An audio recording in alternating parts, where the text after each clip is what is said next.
I'm watching this camera we have off of our roof looking at Granite Street and Commercial, and basically what's happening is it's primarily wet. I think a little leftover salt from previous storms are helping downtown, but not too far away, freezing or below, and that means an instant sheet of ice out there. Notice the traffic kind of crawling along. The roads look wet, but looks can be deceiving. Notice the temperature critical at 32 degrees. Dew point 22 could fall off a little bit between now and around 1, 2, 3 a.m.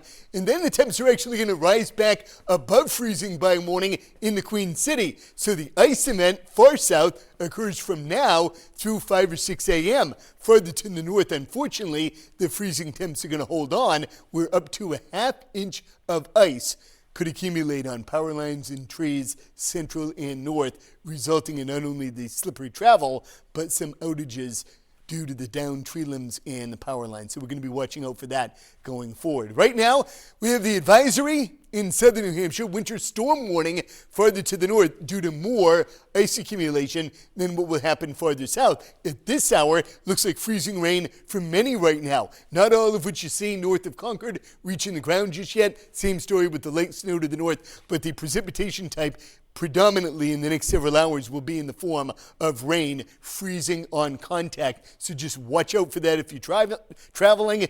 You basically get out there on a wet roadway and all of a sudden, a few hundred yards down the road a little bit, you're at freezing or below and it turns right over to black ice. So that's the threat in the coming hours. Here's a reason why the setup. Mount Washington, relatively mild at 30 degrees. Just below there at the cloud deck, we're around 35. So it's rain, but then at the ground level, cold enough for that rain to freeze, except downtown Manchester right now and also downtown in Nashua. Just to the west, also to the east along Route 101, some pockets freezing or below, resulting in some slick travel. So that'll be the case through 1 or 2 a.m. By early tomorrow morning, 6 or 7 a.m., we should warm up enough to go over to plain rain in the Merrimack Valley, points east, pockets in the Monadnock region, even through portions of the Upper Valley, but there'll still be some areas where the temperature is 32 or lower, meaning more freezing rain. Midday tomorrow, mostly rain, some of the higher terrain up north holding on